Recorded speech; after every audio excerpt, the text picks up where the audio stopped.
is around your kids like often, like, yeah, no, the fuck. So it's just you feel some type of way, but you don't want to clarify. You don't have to. He's not on Love and Hip Hop, so I don't expect him to come forward and do this long ass exclusive of why he's so sad that they're together. And if Fizz says anything else, I'm fucking him up. Well, do it. So, I'm just like, whatever with that situation. Omarion says whatever, I say whatever. He ain't giving that shit too much light. I'm not going to give that shit too much light. But if y'all want to be together, y'all can be together. It's just a way of going about it. How they went about it, it seemed real trashy and sleazy. You know what I'm saying? So, a lot of people weren't feeling that. They weren't feeling it at all. That's the phone, I ain't getting no shit. I'm busy. So, a lot of people feel like that shit was underhanded, undermining. So you went behind his back, and since you went behind his back, fuck you. So it's just like, that's why people's energy towards April. Why I say I don't like how everybody came for her on the panel, because if you in a situation to where you did something that you necessarily shouldn't have done, but you don't necessarily care about how people think about it, then that's how you're going to treat it. You know what I'm saying? But when you care about it, you're going to act like April. You're going to be extremely defensive. It's like she sat down defensive. Just because she already know everybody gonna come for me. Everybody gonna come for me. Everybody gonna come for me. But if you don't care, then just sit there, wave all that pretty hair, and just be like, yep, I'm here with Fizz, holding his hand. Who mad? What you gonna do? Nothing but talk. Go ahead. I'm present. Like, that's what an unbothered person does. Like I kind of how the princess was sitting there. She was really unbothered. When nobody really coming for me. Like, what I do to y'all? Besides whine all season because Ray's gone and he's working and I'm a stay-at-home mom that has a decent, lavish life. But, I just want my husband here because I just feel like every time he's gone, he's cheating on me because he's basically been cheating on me since we've been together. But, I keep putting up with it because I really love Ray. And then we have a kid, like Melanie. And, like, oh my gosh, we'd rather have a son. And I requested this son. I really wanted one. But I really don't know anymore. Wham. Girl, shut up. Don't nobody want to hear that shit. You know what the fuck you signed up for. And if you didn't, let me tell you. My man runs around doing what he want to do, when he want to do it, putting it in who he wants to, whether underneath the sheets, but met in a motherfucking hotel room, whatever he got to do to get the cootie cat. You say you want a cootie cat. You say you want this cootie cat. That's what the fuck he's doing. And you knew that before you got with him. Hence, the person you were with before. I highly doubt that Floyd was faithful, girl. So it seems like you like boys that dip and dabble in other people because it gives you something to fucking bitch about. So girl, please, you either gonna be with his ass and he gonna be with you and whoever the fuck you want to be when he in Vegas and wherever, New York, wherever, God, or you're gonna fucking let it go, all right? You wanted to have another baby just like Ray wanted to have another baby, but you are responsible for carrying it. You can't get mad that he's been the person that he's been since you fucking got with him. Ray ain't fucking changed. You see how immature he was on stage? He acts like a fucking child. And remember, that's the person you fell in love with.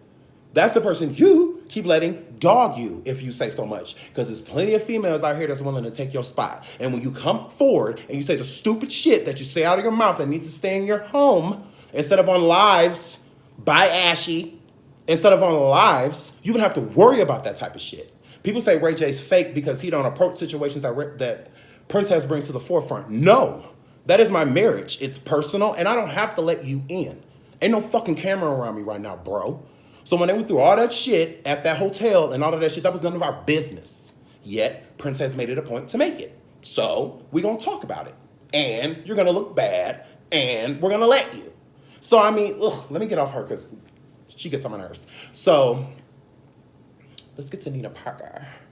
Okay? So now I know I said all that stuff about April, right? About her being abandoned and, all that by her mom and feeling abandoned by Omarion and, and all that good stuff. So I feel she feels unheard when it comes to Omarion. She loves him deeply and she doesn't know how to let him go.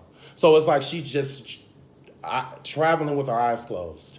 When she opens her eyes, she wants to be open to them because it's something that she wants to hear from Omarion. I feel that Omarion is very disrespectful to her. How could you not be? Look what you're doing in these streets. But to April, any reaction is a reaction. She just wants him to talk to her, whether he's yelling at her, screaming at her, hey, at least you're on the phone, type of situation. She loves him. I do. I feel like in her heart's heart, she loves Omarion, and she's not over it. So anything she can do to get his attention, I feel like she's going to do it. Now, is it right? No. But at the same time, if Omarion, like he talked on the Glad interview, I feel like if he had that conversation with April, then maybe things would be different. You know, I feel like her true intentions will come out. Now let's get to this. So that's why I said I don't like that everybody was jumping on her, jumping down her throat and shit. Especially a lot of men coming at her like Jason Lee and people like that. Squash that shit. Like, you're a fucking man. I already don't like Jason Lee from when he threw that fucking drink in Hazel E face and when he was on there the first time. That shit is not cool. And just because you gay does not give you that right. That's why a lot of things happen to people in the LGBTQ community because of how people have us in perception. Like how Zale said on the show, if you coming for my wife, then you coming for me, whether you're a male or a man or a woman. If you had a man, I would have beat till you bring him up. He's like, I beat his ass too. First of all, shut the fuck up, Zale, with your weak ass, because that's how a weak motherfucker think. When she was on stage and her and Brittany B were going at each other, that wasn't about you. So shut the fuck up. Anything to be heard with your extra gay ass. Like, calm down. We know you're gay. It's everywhere. We get it. We fucking get it. So it's just like, chill. Like, well, all of that shit. Paris got a big ass mouth. All she do is talk shit. Running around talking shit. What's she gonna do? What she hasn't fucking done yet. We still waiting and waiting and wait. Screen loading and loading and loading. Still ain't did shit. Okay, you threw a drink on a bus. Good for you. Is that what you do all the time, girl? Is that what you do all the time, Paris, girl? You just throw drinks, girl? What about throwing fists? Because you keep throwing to beat people's ass, not wet them. Weird.